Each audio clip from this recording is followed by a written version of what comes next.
Good morning. Today is Monday, January 9th, the 9th day in our one-year Bible reading plan.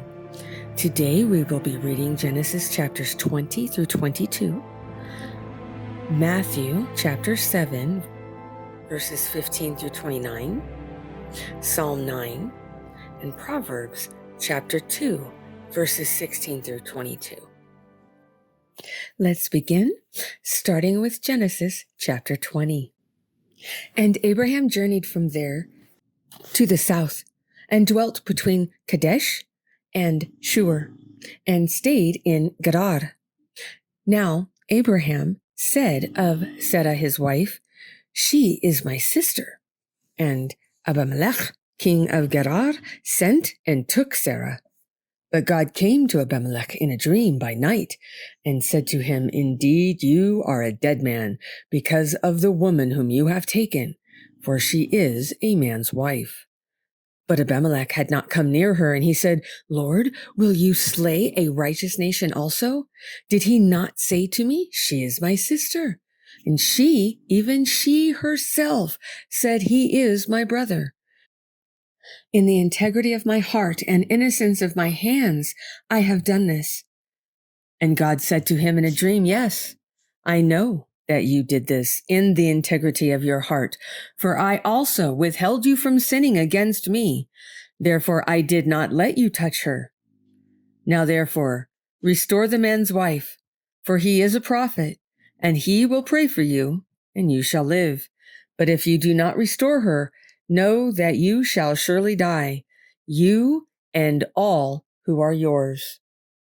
So Abimelech rose early in the morning, called all his servants, and told all these things in their hearing, and the men were very afraid. And Abimelech called Abraham and said to him, "What have you done to us? How have I offended you that you have brought on me and on my kingdom a great sin? You have done deeds to me that ought not to be done." Then Abimelech said to Abraham, "What did you have in view that you have done this thing?"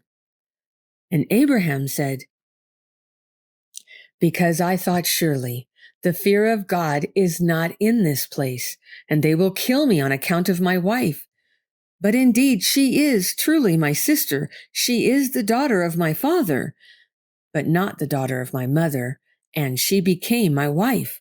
And it came to pass when God caused me to wander from my father's house that I said to her, 'This is your kindness that you should do for me.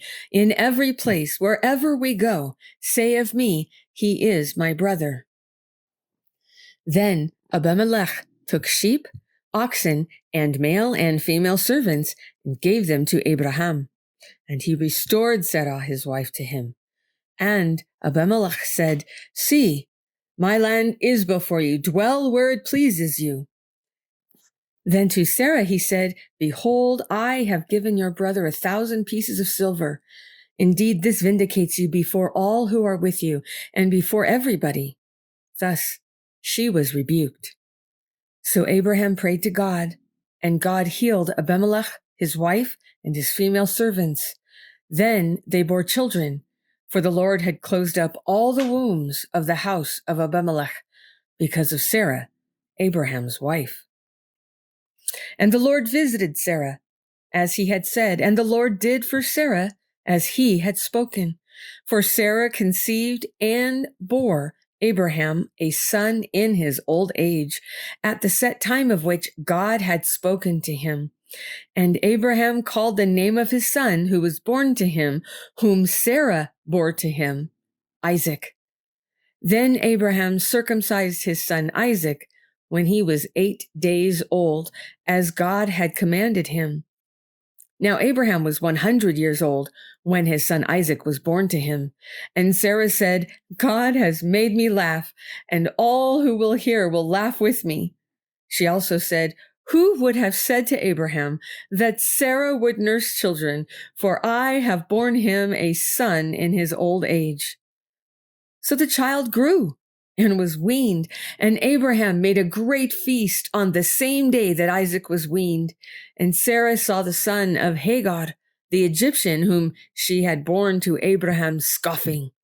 Therefore she said to Abraham, Cast out this bondwoman and her son, for the son of this bondwoman shall not be heir with my son, namely with Isaac.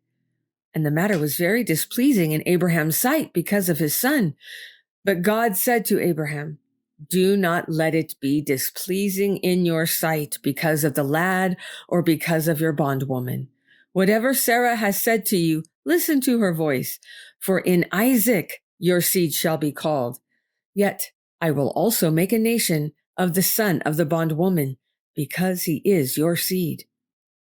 So Abraham rose early in the morning and took bread and a skin of water, and putting it on her shoulder, he gave it and the boy to Hagar and sent her away. Then she departed and wandered in the wilderness of Beersheba, and the water in the skin was used up, and she placed the boy under one of the shrubs.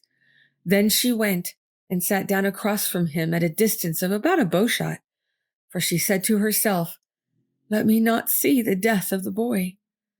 So she sat opposite him and lifted her voice and wept. And God heard the voice of the lad. Then the angel of God called to Hagar out of heaven and said to her, What ails you, Hagar? Fear not, for God has heard the voice of the lad where he is. Arise, lift up the lad, and hold him with your hand, for I will make him a great nation. Then God opened her eyes, and she saw a well of water, and she went and filled the skin with water and gave the lad a drink. So God was with the lad, and he grew and dwelt in the wilderness and became an archer. He dwelt in the wilderness of Paran, and his mother took a wife for him from the land of Egypt. And it came to pass at that time that Abimelech and Phicol, the commander of his army, spoke to Abraham, saying, God is with you in all that you do. Now therefore swear to me by God that you will not deal falsely with me, with my offspring, or with my posterity, that according to the kindness that I have done to you, you will do to me and to the land in which you have dwelt. And Abraham said, I will swear. Then Abraham rebuked Abimelech because of a well of water which Abimelech's servants had seized. And Abimelech said, I do not know who has done this thing. You did not tell me, nor had I heard of it until today. So Abraham took sheep and oxen and gave them to Abimelech, and the two of them made a covenant. And Abraham set 7 ewe lambs of the flock by themselves. Then Abimelech asked Abraham, What is the meaning of these 7 ewe lambs which you have set by themselves? And he said, You will take these 7 ewe lambs from my hand, that they may be my witness that I have dug this well. Therefore he called that place Beersheba, because the two of them swore an oath there. Then they made a covenant at Beersheba. So Abimelech rose with Phicol, the commander of his army, and they returned to the land of the Philistines. Then Abraham planted a tamarisk tree in Beersheba, and there called on the name of the Lord, the everlasting God. And Abraham stayed in the land of the Philistines many days. Now it came to pass after these things that God tested Abraham and said to him, Abraham. And he said, Here I am.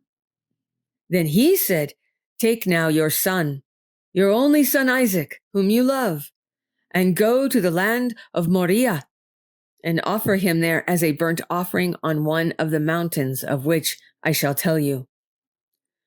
So Abraham rose early in the morning and saddled his donkey, and took 2 of his young men with him, and Isaac his son, and he split the wood for the burnt offering, and arose and went to the place of which God had told him. Then on the 3rd day, Abraham lifted his eyes and saw the place afar off. And Abraham said to his young men, Stay here with the donkey. The lad and I will go yonder and worship, and we will come back to you. So Abraham took the wood of the burnt offering and laid it on Isaac, his son, and he took the fire in his hand and a knife, and the 2 of them went together. But Isaac spoke to Abraham his father and said, "My father." And he said, "Here I am, my son." Then he said, "Look, the fire and the wood, but where is the lamb for a burnt offering?" And Abraham said, "My son, God will provide for himself the lamb for a burnt offering." So the two of them went together. Then they came to the place of which God had told him. And Abraham built an altar there and placed the wood in order. And he bound Isaac, his son, and laid him on the altar upon the wood. And Abraham stretched out his hand and took the knife to slay his son. But the angel of the Lord called to him from heaven and said, "Abraham, Abraham." So he said, "Here I am." And he said, "Do not lay your hand on the lad or do anything to him. For now I know that you fear God, since you have not withheld your son, your only son, from me." Then Abraham lifted his eyes and looked, and there, behind him, was a ram caught in a thicket by its horns. So Abraham went and took the ram and offered it up for a burnt offering instead of his son. And Abraham called the name of the place, "The Lord will provide." As it is said to this day, "In the mount of the Lord it shall be provided." Then the angel of the Lord called to Abraham a second time out of heaven and said, "By myself I have sworn, says the Lord, because you have done this thing and have not withheld your son, your only son, blessings will I bless you, and multiplying I will multiply your descendants as the stars of heaven and as the sand which is on the seashore, and your descendants shall possess the gate of their enemies. In your seed all the nations of the earth shall be blessed, because you have obeyed my voice." So Abraham returned to his young men, and they rose and went together to Beersheba. And Abraham dwelt at Beersheba. Now it came to pass after these things that it was told to Abraham, saying, "Indeed, Milcah has also borne children to your brother Nahor. Uz, his firstborn, Buz, his brother, Kemuel, the father of Aram, Chesed, Hazo, Pildash, Jidlaph, and Bethuel. And Bethuel begot Rebekah. These 8 Milcah bore to Nahor, Abraham's brother. His concubine, whose name was Rumah, also bore Tebah, Gaham, Thahash, and Maachah. Matthew chapter 7, beginning in verse 15. Beware of false prophets who come to you in sheep's clothing, but inwardly they are ravenous wolves. You will know them by their fruits. Do men gather grapes from thorn bushes or figs from thistles? Even so, every good tree bears good fruit, but a bad tree bears bad fruit. A good tree cannot bear bad fruit, nor can a bad tree bear good fruit. Every tree that does not bear good fruit is cut down and thrown into the fire. Therefore, by their fruits you will know them. Not everyone who says to me, "Lord, Lord," shall enter the kingdom of heaven, but he who does the will of my Father in heaven. Many will say to me in that day, "Lord, Lord, have we not prophesied in your name, cast out demons in your name, and done many wonders in your name?" And then I will declare to them, "I never knew you. Depart from me, you who practice lawlessness." Therefore, whoever hears these sayings of mine and does them, I will liken him to a wise man who built his house on the rock. And the rain descended, and the floods came, and the winds blew and beat on that house. And it did not fall, for it was founded on the rock. But everyone who hears these sayings of mine and does not do them will be like a foolish man who built his house on the sand. And the rain descended, the floods came, and the winds blew and beat on that house, and it fell. and great was its fall. And so it was, when Jesus had ended these sayings, that the people were astonished at his teaching, for he taught them as one having authority, and not as the scribes. Psalm 9.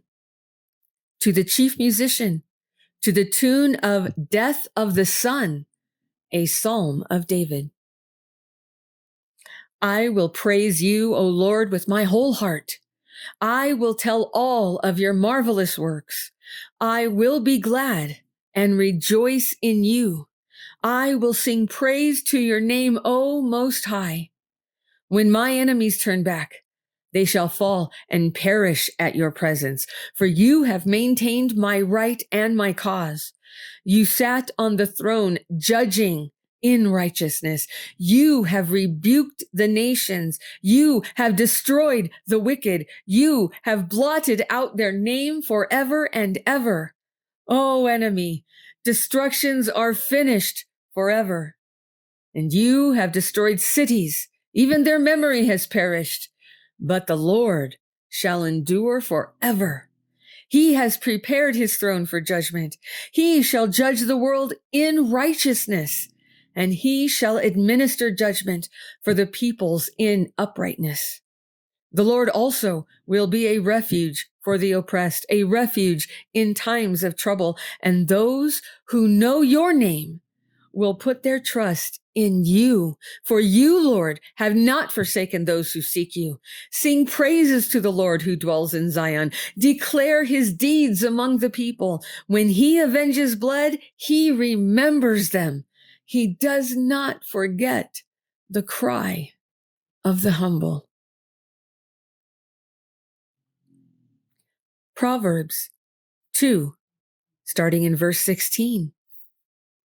To deliver you from the immoral woman, from the seductress who flatters with her words, who forsakes the companion of her youth and forgets the covenant of her God. For her house leads down to death, and her paths to the dead. None who go to her return, nor do they regain the paths of life. So you may walk in the way of goodness and keep to the paths of righteousness, for the upright will dwell in the land, and the blameless will remain in it.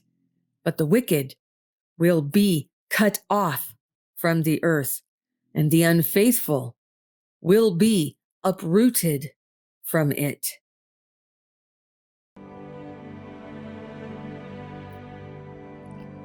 Thank you for being here today.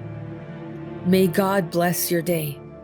May these words be remembered, and may God write them on your heart.